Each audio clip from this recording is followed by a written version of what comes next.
पंचलोचन पंचमुख गर्जन पतितं दारुणम्।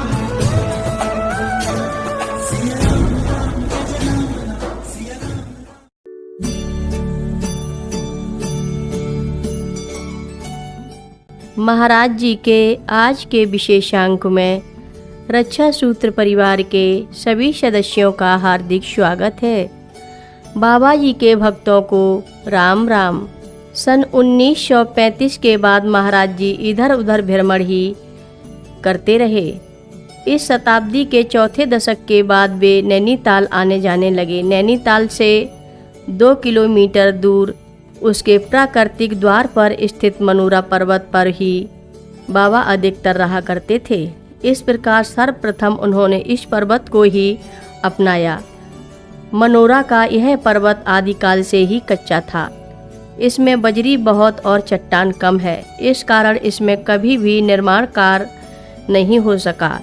एक बार इस पर्वत के एक भाग के गिर जाने से नैनीताल आने वाली मोटर सड़क इस तरह नष्ट हुई कि उसका पुनः निर्माण संभव नहीं हो पाया। फलतः पास के पर्वत को काटकर नई सड़क बनानी पड़ी। यह पर्वत आदिकाल से बंजर, वीरान और तिरस्कृत रहा। यह भूमि केवल मृत बच्चों को दफनाने के काम में लाई जाती थी। रात्रि के गहन अंधकार में यह पर्वत भयावह प्रतीत होता था।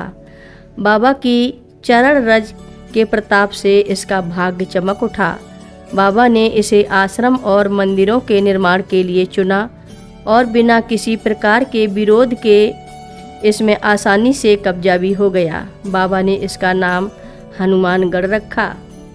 आरंभ में बाबा जी ने यहाँ हनुमान जी की एक छोटी मूर्ति 15 जुलाई 1952 के दिन स्थापित करने का आदेश दिया, इसलिए कि लघु हनुमान जी इस बृहत् कार्य का भार अपने ऊपर ले लें। यह लघु हनुमान विग्रह अब यहाँ भी उपस्थित है।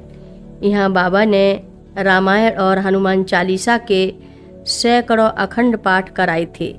वर्षों अखंड कीर्तन होता रहा, जिससे यह भूभाग और इसका चतुर्दिक वातावरण पावन हो उठा। बाबा के इस पर्वत को अपनाने के बाद इसमें अनेक वज्राघात हुए, जिससे इस पर्वत में दृढ़ता आई और निर्माण कार्य संभव हो सका। इस कच्चे पर्वत पर आरंभ में लघु हनुमान की स्थापना भी संभव नहीं हो पा रही थी। इसके लिए अनेक प्रयत्न करने पड़े और अंत में बाबा की कृपा से यह कार्य संपन्न हुआ। इसके बाद इस पर्वत पर अनेक मंदिर और इमारतों का निर्माण आसानी से हो गया। यहाँ का हनुमान विग्रह 7 फुट ऊंचा है। माखन नामक एक कारीगर ने इसे हनुमानगढ़ में ही बनाया था। हनुमान जी का मुखमंडल बनाने में उसके सभी प्रयत्न विफल हो गए। अंत में आधी मूर्ति बनाकर उसे निराश हो काम छोड़ देना पड़ा। उन दिनों बाबा नैनीताल में नहीं थे, पर उनकी दृष्टि से कुछ छुपा नहीं था। उन्होंने अपने भक्त श्री शिवदत्त जोशी की कन्या को सपने में दर्शन दिए और बताया कि किस प्रकार यह कार्य हो सकता है। इस स्वप्नादेश के अनुसार कार्य करने से माखन अपने कार्य में सफल हुआ। हनुमान मंदिर के इधर उधर अन्य देवी देवताओं के छोटे मंदिर बनाने के बाद पर्वत शिखर पर बाबा जी की कुटिया के पास दूसरी चोटी पर शिव मंदिर बनाया गया, जिसमें शिवलिंग के साथ माँ पार्वती, गणपति और कार्तिकेय की मूर्तियाँ 25 जून 1954 के दिन स्थापित की गईं। पहली चोटी में श्री सीताराम मंदिर का निर्माण हुआ, जिसमें राम, लक्ष्मण और सीता की अष्टधातु की मूर्तियां हैं।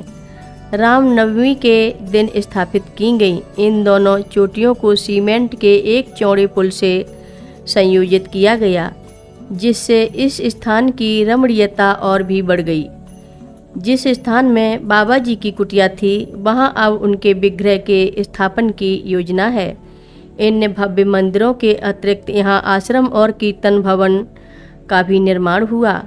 हनुमानगढ़ में बाबा जी ने हनुमान जी की प्राण प्रतिष्ठा का दिन 16 जून 1953 निश्चित कर दिया था। बाबा जी इस प्रतिष्ठा के 7 दिन पहले से ही हनुमानगढ़ आ गए थे। वर्षा ऋतु थी। 3-4 दिन पूर्व से पानी बरसता चला आ रहा था और 2 दिन प्रतिष्ठा के शेष रह गए थे। भंडारे की सामग्री हनुमानगढ़ में एकत्रित नहीं हो पाई थी। मोटर रोड से उन दिनों हनुमानगढ़ पगडंडी के सहारे ही जाया जा सकता था। प्रतिष्ठा दिवस की पूर्व रात्रि में बाबा ने हरिदास बाबा को अपनी कुटिया में बुलाया और कहने लगे, कल क्या होगा, आटा लकड़ी कुछ भी तो नहीं है।